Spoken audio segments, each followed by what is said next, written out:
Bonjour à tous, je suis heureux de vous retrouver pour cette nouvelle vidéo.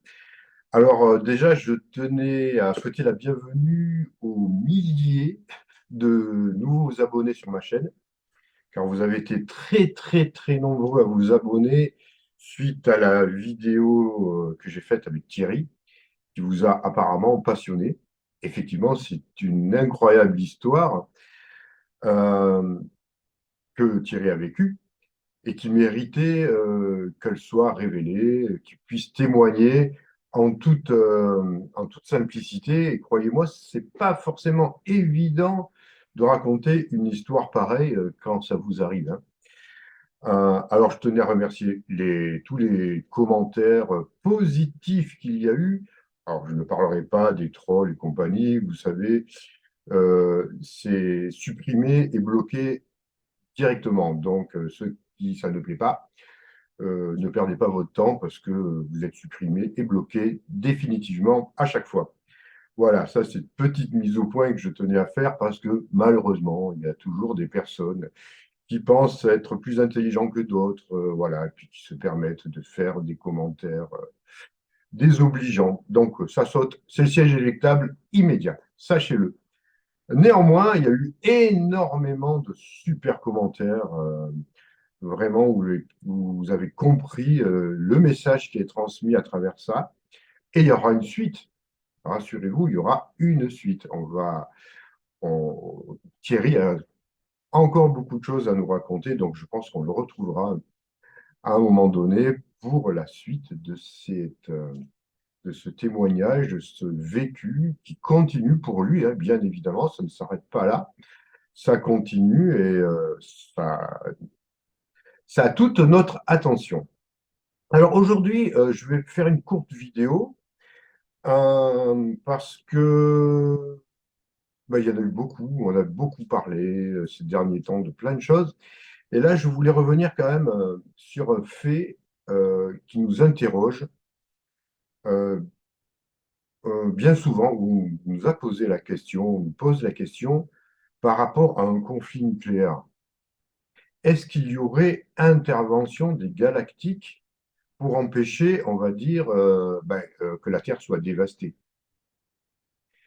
Alors, officiellement, enfin, entre guillemets, je dis officiellement, d'après moi, les messages que j'ai reçus, et que bien d'autres ont reçus, une guerre nucléaire globale n'aura pas lieu.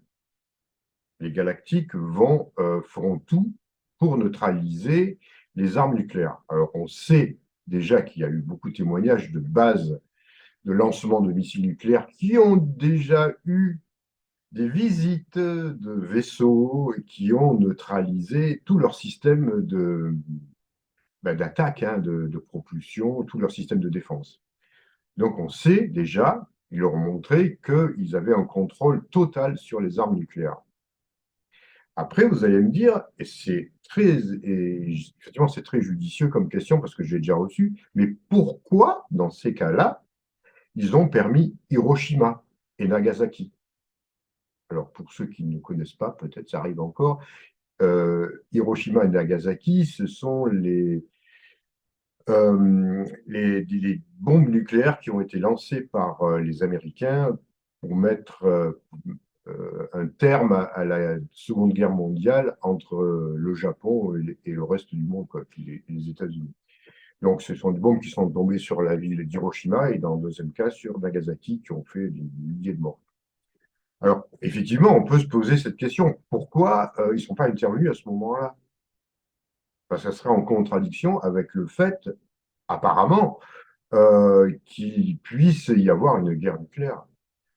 Alors, pour ma part, j'ai réfléchi aussi là-dessus. Alors, je pourrais aussi, pour comprendre un peu ce qu'il en est. Alors, pour moi, ce qui m'est venu, c'est que ce sont en fait, si vous voulez, même si c'est du nucléaire, euh, c'est des bombes, des bombes, euh, des petites, c'est des petites bombes tactiques, je crois, si on emploie bien le terme, qui font beaucoup de dégâts, évidemment, mais qui ne peuvent pas ravager le monde. Donc, je pense qu'il y a une différence à faire entre des missiles, des bombes nucléaires ou des missiles nucléaires qui peuvent détruire une ville, et d'autres missiles où il y a des centaines de mégatonnes euh, je ne sais plus comment, de plutonium ou d'uranium, enfin, je ne suis pas spécialiste là-dedans, qui peuvent vraiment, une bombe vous détruire un pays en entier. Donc, je pense qu'il y a une différence à voir à ce niveau-là. Peut-être qu'ils n'interviendront pas sur des petites bombes de faible puissance. Voilà. Comme est en train de se déployer apparemment des deux côtés, hein. Apparemment, autour de l'Ukraine, les Russes qui mettent en place des armes nucléaires, mais apparemment, voilà, si je dis bien le terme, je crois que c'est tactique, c'est-à-dire ce sont de faibles, de faibles puissances. Quand on dit faible puissance, ça vous détruit quand même une belle ville, hein, mais qui ne sont pas là pour, voilà, c'est pas les missiles les, de centaines de mégatonnes qui vont vous réduire en cendres la planète. Donc, il est possible, effectivement, qu'à ce niveau-là, ils n'interviendront pas sur des petites bombes, malgré tout. Donc, il faut être prudent quand même. De la même façon dont, par exemple, euh, ils peuvent intervenir même sur. Ils sont intervenus sur des catastrophes nucléaires, mais ils n'ont pas annihilé tout. Rappelez-vous de Tchernobyl, rappelez-vous de Fukushima. À Tchernobyl, ça a eu son effet. Le nuage radioactif est venu partout en Europe, hein. Alors, je pense qu'il y a eu une limite. C'est possible qu'ils interviennent dans une certaine limite, mais pas dans tout. C'est un peu, comment dire, essayons de voir quand vous avez un enfant qui doit faire l'apprentissage de la vie et des dangers, on ne va pas le surprotéger. On va le protéger dans certaines mesures. Par exemple, s'il veut faire du vélo, vous n'allez pas l'interdire de faire du vélo parce qu'il peut tomber et se faire mal. Il va tomber, il va se faire mal. Qui n'est pas tombé en vélo quand il était petit, hein. Mais par contre, s'il y a vraiment un grand danger, vous n'allez pas lui apprendre à faire du vélo sur une autoroute. Vous voyez ce que je veux dire? Comme image, c'est toujours des images un peu exagérées que je donne, mais c'est un peu ça. Donc, je pense dans un cas d'une guerre nucléaire limitée, euh, ils interviendront pas parce que, d'une, ça nous sert de leçon, il en faut des leçons, et d'autre part, il est possible que ça n'ait pas de conséquences vis-à-vis des autres planètes de l'univers. Par contre, évidemment, une guerre nucléaire globale où là, la planète est ravagée par des dizaines ou des centaines de missiles nucléaires, parce qu'ils existent, il ne faut pas rêver, hein. L'armement nucléaire dans le monde, c'est démentiel. Il y a de quoi détruire, je ne sais pas combien de centaines de fois la planète. Là, par contre, ça, ils n'accepteront pas. Là, ils ne le feront pas. C'est certain. Donc, ça limiterait peut-être l'action à ce niveau-là. Vous voyez, à un niveau où, bon, OK, dans la mesure où c'est limité à l'équivalent, par exemple, de bombes classiques. Il ne faut pas oublier que les bombes classiques sont aussi énormément destructrices. Euh, pour ceux qui connaissent un peu, par exemple, l'histoire de la Seconde Guerre mondiale, il y a eu Coventry, il y a eu Dresde, les bombardements, ça a ravagé une ville à l'équivalent d'une bombe nucléaire, hein. Bon, à part qu'il y en a eu beaucoup plus, ce n'est pas une, c'était des centaines de bombes, et de l'époque, ça date d'il y a plus de 70 ans, hein, voire même 80, je ne sais plus. Euh, donc, euh, donc maintenant, on a aussi des armes qui sont hyper destructrices, mais classiques, on va dire, vous voyez. Donc là, ils ne nous interdisent pas ça. Donc si c'est les mêmes équivalents, à part que c'est du nucléaire, et qu'il y a quand même la radioactivité qui persiste hein, quand c'est comme ça, euh, il est possible que dans ces cas-là, il n'y ait pas d'intervention et que ça serve de leçon peut-être à l'humanité dans une zone qui sera un peu à l'équivalent d'un Tchernobyl ou d'un Fukushima. Plutôt oui, voilà, parce que bon, Tchernobyl, il faudra attendre des milliers et des milliers d'années avant de véritablement pouvoir être libéré de la radioactivité qui y règne encore, et en sachant que le cœur du réacteur est toujours actif, hein. Donc, Donc, c'est une question qui est revenue souvent, qu'on a le droit de se poser. On a aussi le droit de s'inquiéter. Parce que là, on oublie un peu de notre côté, tout, voilà, il fait beau, c'est le printemps, les vacances approchent, on se sent un peu mieux, et on oublie ce qui se passe de l'autre côté, là, du côté de l'Ukraine, du côté russe, où pour eux, ça rigole pas, quoi, hein, voir ce qui se passe. Alors, attention, hein, je ne prends pas parti ni d'un côté ni de l'autre, ça ne m'intéresse pas. Moi, je constate les faits et les actes de ce qui se passe là-bas. Si on se met à la place des civils, c'est pas la joie, quoi, hein. Donc, et c'est pas terminé, ça monte en puissance. Ça monte en puissance, le risque de vraiment d'un conflit sérieux que ce qu'il y a jusqu'à présent. Attention, ça rigole pas. Dans les deux côtés, ça ne rigole pas du tout, hein. Donc, il faut quand même être vigilant de voir ce qui se passe dans le reste du monde. En sachant aussi qu'il va y avoir des influences planétaires assez dures. Alors peut-être pas cet été, on sait pas trop quand, il faut se regarder ça un peu précisément, mais on sait déjà que l'année prochaine, et ce n'est pas uniquement, on ne va pas se centrer uniquement sur la France, hein, voilà, c'est mondial, hein. Donc on ne sait pas de quel côté qu'est-ce qui va se passer. Vraiment, ça risque de déborder, quoi.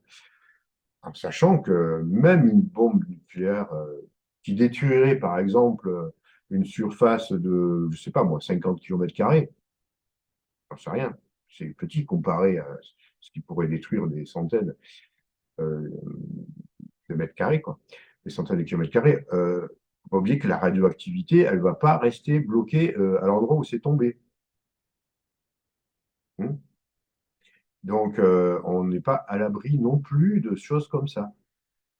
Alors voilà. Donc, pour moi, j'essaye de répondre à cette question en sachant que je n'ai pas la réponse exacte. Alors, je pourrais, à l'occasion, essayer de les interroger avec plus de précision, nos amis de là-haut.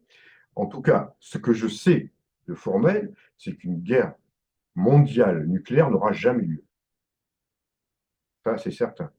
Et comme je viens de vous le dire, une guerre limitée à une région euh, du monde, c'est possible.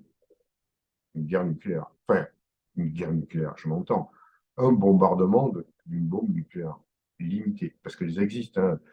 Pour renseignez-vous, il y a des bombes nucléaires qui sont efficaces voilà, qui peuvent détruire une ville de 20 000 habitants facilement, quoi, hein, ou peut-être 30 000. Bah, Hiroshima, c'était petit, ça a tué 100 000 personnes, quoi.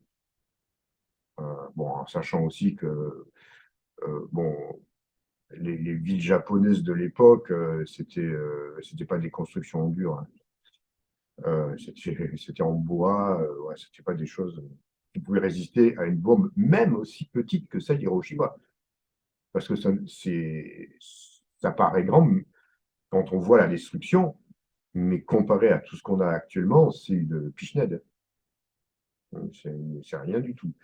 Donc, voilà, je ne sais pas pourquoi je vous ai parlé de ça aujourd'hui, ça m'est venu à l'idée. Je sais qu'il y a eu pas mal de questions à ce niveau-là, quand j'avais déjà abordé le sujet. Et puis je pense qu'il faut quand même garder notre vigilance, essayer voyez, de pas entretenir de la colère, de la haine, de toutes ces énergies négatives vis-à-vis de ce qui se passe pas très loin de chez nous, parce que c'est quand même là, quoi, hein. Et on l'oublie, on en parle très peu, je trouve. On va nous parler de tas de bêtises à la télé, bon, ça, on est au courant, hein. Mais on parle sérieusement de ce qui se passe là-bas, il faut quand même il faut pas l'oublier, et que le risque apparemment est là. Apparemment est là. Alors, si ça a lieu, alors pour nous, on sera toujours pareil, nous, on va se dire, ah bah nous, on est à l'abri, on est loin, on est en France.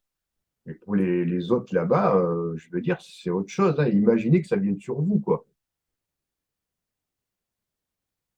Ça n'arrivera pas sur nous, mais bon, il y a un risque qui est là, auquel il faut porter attention. parce que nos grands frères galactiques, effectivement, veillent, mais comme je le dis, ça peut être limité. C'est peut-être pas pour tout. Euh, donc, soyons conscients du risque. Et puis, si j'ai si j'ai des infos plus précises par rapport à ça, et je vais essayer euh, d'en savoir plus, parce que c'est vrai que j'ai pas posé la question plus précisément. Euh, c'est, c'est simplement un peu une déduction par rapport à ce qui s'est passé pendant la Seconde Guerre mondiale, et qui est logique, puisqu'elles ont eu lieu. Et croyez-moi, ils avaient largement les capacités s'ils avaient voulu, les galactiques, de faire en sorte que ça ne se passe pas, hein. Mais voilà, ils nous ont laissé le libre arbitre, au moins à ce niveau-là.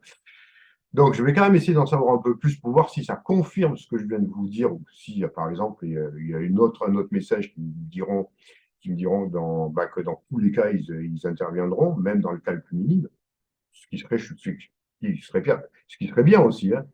Mais après, bon, moi, je trouve que déjà, ils en ont fait énormément, les galactiques, et que nous, on continue sur cette planète à faire tout et n'importe quoi. Et en plus, on encourage les belligérants. Donc, il y a encore un manque de maturité sur cette planète qui on se demande des fois par quoi il faut passer pour que ça rentre dans la tête de nos dirigeants et puis même des peuples, hein, pour qu'ils arrêtent, qu'ils forcent un peu, je vais dire quelque part, ceux qui nous dirigent à plus de maturité ou alors les mettre dehors et voilà, et faire notre révolution d'abord intérieure et après révolution spirituelle évidemment pouvoir accéder à quelque chose de nouveau. Voilà, c'est ce que j'avais envie de vous dire. Alors, réfléchissez là-dessus. Donnez-moi votre avis dans les commentaires, ça m'intéresse parce que c'est bien de partager aussi, hein. Peut-être que vous avez d'autres visions ou d'autres vues par rapport à ce qui pourrait se passer quant à tout ça. Alors, évidemment, si on peut éviter, ouais, mais prendre parti pour un Poutine ou l'autre, comment il s'appelle, Zelensky, je sais pas quoi, non, on s'en fout. C'est pas le bien contre le mal ou le mal contre le bien.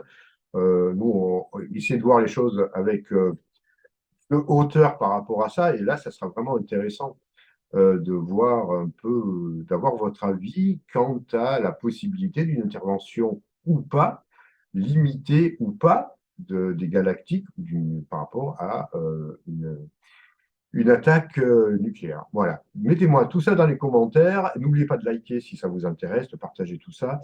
Voilà, bon, ben moi, je pars là bientôt en Dordogne faire le dernier séminaire, enfin le premier séminaire, je veux dire plutôt, galactique à Terre de Genre. Et après, je reviens aussi, je vais vous parler bientôt aussi d'un nouveau séminaire qui aura lieu dans les Pyrénées à la fin septembre. Ça, je vais revenir en détail pour vous parler de ça parce que c'est aussi quelque chose de bel événement qui est en train de se mettre en place. Euh, et puis, je vous tiens au courant de tout ce qui se passera un peu aussi au niveau événementiel cet été. Donc, si vous avez aimé partager cette vidéo, si vous n'êtes pas encore abonné, ben, n'hésitez pas à vous abonner avec la petite cloche des notifications. De temps en temps, ça marche. Bon, pas grave, ça ne marche pas tout le temps, mais ça marche quand même. Et puis prenez soin de vous et on se retrouve très bientôt. Et pensez à laisser des commentaires. Ça me fait plaisir de vous lire. Je vous lis tous, hein. Croyez-moi, je vous ai tous lus. Et il y en a, hein.